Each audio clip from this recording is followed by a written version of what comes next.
Okay, so I have to be honest. This isn't the first intro YouTube video that I've shot for this channel. I'd made something which was full of callbacks to 90s and 2000s nostalgia, TV shows, callback to the humor from those days. And I was thinking to myself, I was thinking to myself, hey man, you look really awkward on camera. Just couldn't see my face. But then I got over that.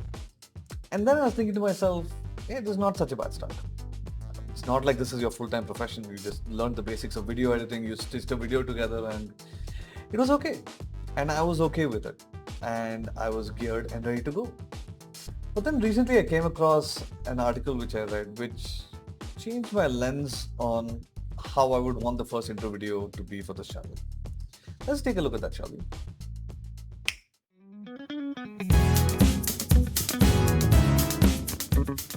A recent Gallup survey shows that there's a significant dip in the engagement of employees in South Asia, with India leading the way as the nation with the highest employee disengagement.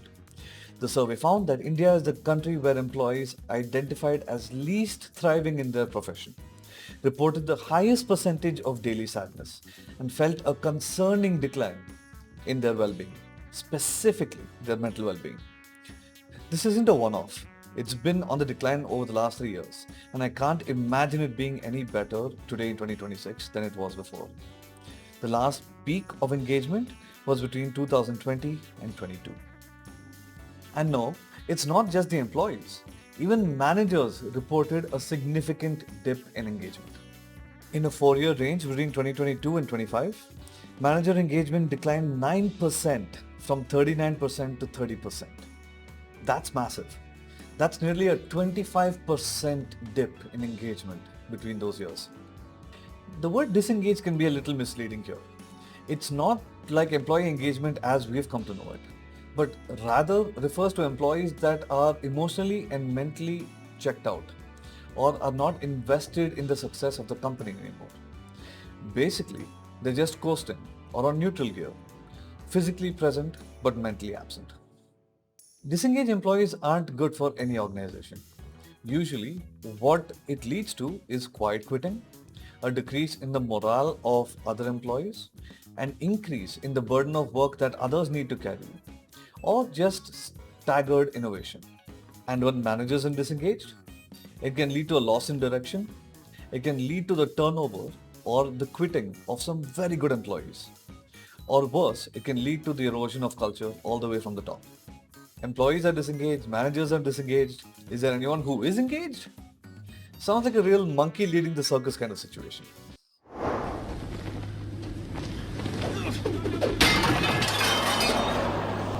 Are you not entertained? Now you might say, hey, emo guy, who cares? And nothing's going to change anyway, so how does any of this matter? Okay, well, for the first part, me? And for the second part, I disagree. There is a better way. I'd like to look at this as either a skill issue or a will issue. Just let me cook for a minute. A skill issue is where people have the intent to want to do better, but they just don't have the knowledge or the tools in order to do so. This can be overcome. A will issue is where, in spite of having the knowledge and tools, you don't have the intent to want to do any better. But the only way to conclude that there's absolutely no hope is to eradicate the skill issue and then check for intent. Oh, Nagi. What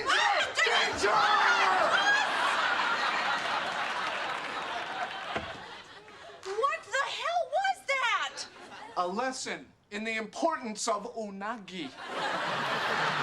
So what exactly is this skill issue that we're talking about? Well, for over the last 14 years, I've had the experience of working in places where I felt both very disengaged and very engaged, as both an employee and as a manager. The significant difference I experienced was the approach employed towards human beings and their emotions. Specifically, the level of emotional intelligence of the people I was working with. But that could have just been me.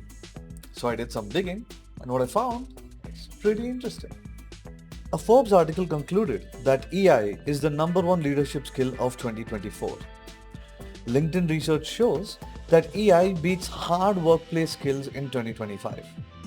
And research papers published on MDPI, a renowned open access website which focuses on science and academic based research, focuses on the positive impact EI has on managers and their employees.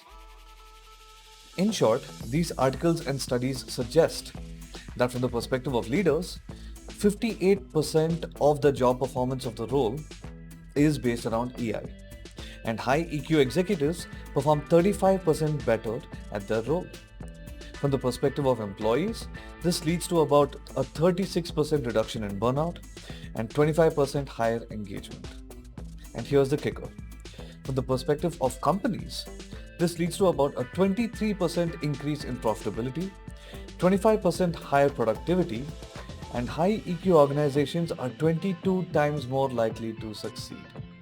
This is awesome. These articles and studies were basically just saying exactly how I felt when I was engaged. So then EI must have caught on and become a need of the moment, right?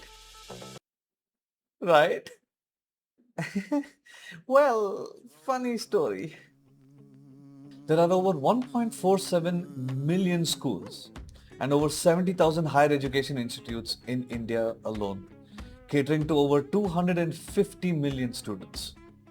Even across all of these education institutes and systems, EQ education is considered scant. Skill gap 1. There are over 3.1 million companies registered with the Ministry of Corporate Affairs. Of these, 83% feel that it is crucial for their teams to have a knowledge of emotional intelligence. But of those, only 42% of companies actually end up providing any sort of training around EQ. And that 42% is only for senior leadership. As for the rest of the companies, in non-supervisory roles, there's less than a 17% chance of anyone being trained on anything related to EQ or EI. Okay, I got it. Let's do the math here, yeah? Okay, cool. So, 3.1 companies, 83% believe, 42% leadership, average, 100 to 500 employees, 83% negligence, and we get... Yeah, no one's being trained on EI. Skill gap 2. But like I said, we have to eradicate the skill issue before we say it is a will issue. And there is so much work left to do. But that's why I care. And maybe that's why you should care too. We spend between 50 to 70% of our conscious time at work every day. The least we can do is strive to make it, enjoyable. And maybe we don't have to feel like the sweet kiss of unalive is chasing us every single time we get back home. I think that's something worth fighting for. And I'm going to try to do it the best way that I know how. To throw back references from the 90s and 2000s of cartoons and TV shows that had a significant impact on my life. Like Friends, The Office, How I Met Your Mother, Dexter's Lab, etc. And try to mix the theory in with a little bit of levity. Because who says learning can't be fun? And why are you listening to these people? But, fair disclosure, I'm still new to all of this. I'm still trying to figure out how to curate the content, create the script, shoot the videos, edit the videos, add the audio track, etc. to create something that's actually worth learning from and listening to. And while I feel like I've gotten a little better with every single video that's passed, I've left my imperfections in the videos to exist because, hey, look, to be human is to be imperfect. Right? And I'd love to hear from all of you on things that I can learn to do better. So yeah, I think I've rambled on enough for this one. If you like what you hear and would like to follow along, please like, comment and subscribe. Or better yet, if you feel like someone could actually benefit from this content or might enjoy content like this, then please do share it along. It'll help get the word out and support this channel. If you want to collaborate, my socials are on the screen and in the description below. Well, YouTube fam, that's it from me for this one. I'm that emo guy, and I'll catch you in the next one.